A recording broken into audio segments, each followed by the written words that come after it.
this is Mark, and this is another episode of the ADD Show. Okay, today I want to talk to you guys about what happened on the set of Rust. I'm in the movie industry, I've been doing this a while, and I can tell you by working on a lot of low budget shows that they do not care about safety. And here's some of the reasons why. And we put ourselves out. I mean, I've been in situations before where definitely should have done what production has asked. The reason why we do it is there are so few jobs and it's ultra competitive. So nobody wants to be that person who turns down a job and then they feel that, well, they won't be worked with producers or whoever hires them doesn't want to work with them. And that's why a lot of these situations occur. And it's not just this. This was beyond extreme.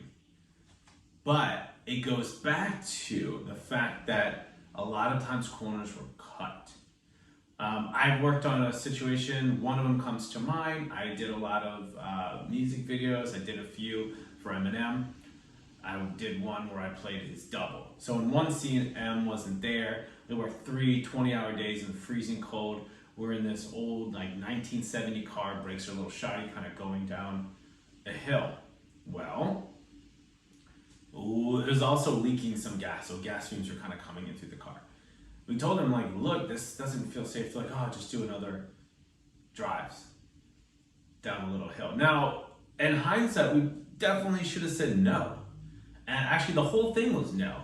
Driving out with no sleep, freezing, working in like 20 to 30 degree weather.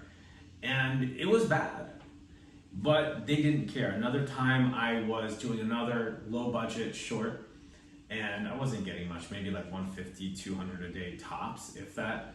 And I was supposed to run lines with somebody else, and when they're not on camera, then you test the lights. So you're kind of a stand-in. So that way when the main actors go in, boom, you can just go right into that scene without wasting time.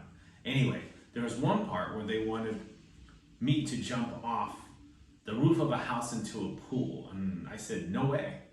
And I started listing reasons like, A1, there's no insurance here, I'm supposed to just come in and read. Will you guys pay medical? Quiet. And will you give me extra money? No. Maybe it was like 20 bucks or something. It was just something ridiculous. And I'm like, no, I'm not gonna risk my health for this project and no compensation. I wasn't gonna do it anyway. Because I'm not a stunt guy and it's just not worth taking that risk. But I was ridiculed by one of the producers and they're like trying to point out this other person would do that. And I'm like, great, have them do it. Like, I didn't care. And basically I got to the point where like, don't hire me back. Like, I don't need to come back tomorrow. I don't really care about this.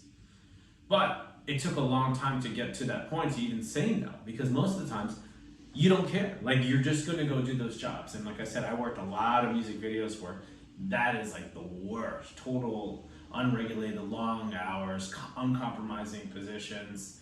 I did some other ones where I'm driving, like in a music video, anything could have gone wrong. There was no real safety checks.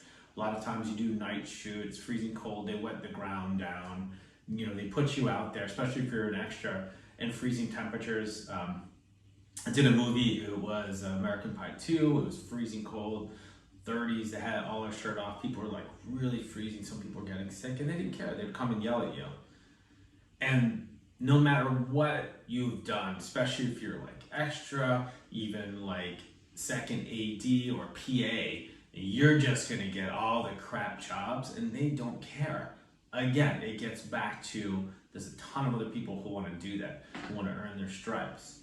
And it kind of almost goes along with what happened with like Harvey Weinstein, why a lot of people didn't speak up because they feel like, hey, this is just part of the business. So when this happens, now we're at tragedy with Helena. A mother has kids. We found out people were complaining. They were trying to walk out. Conditions were bad.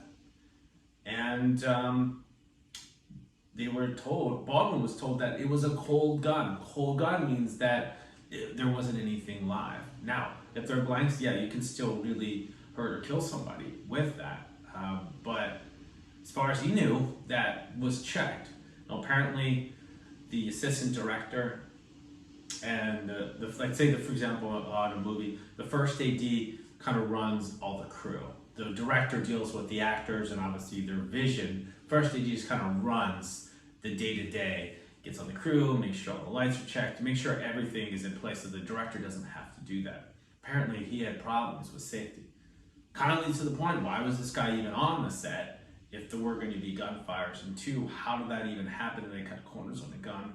And maybe we shouldn't be using these type of guns. I know they want a realistic look, but maybe we need to not use that at all. You know, realistic look isn't worth someone losing their life for watching a show or a movie, right?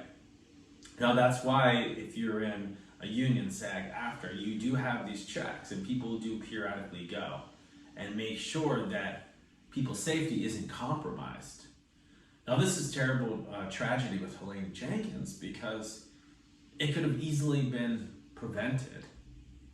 So if there's anything at all silver lining, I know it's terrible to think that, it's that in the future we'll be making sure that safety concerns and issues are taken account, and then also people to speak up and report these people for doing this, because honestly it's just not worth it, especially when you're on the low end. You're not making much to put at risk for this, and if we don't speak up, they'll keep doing this. It'll just happen. Somebody else will get hurt or injured or killed.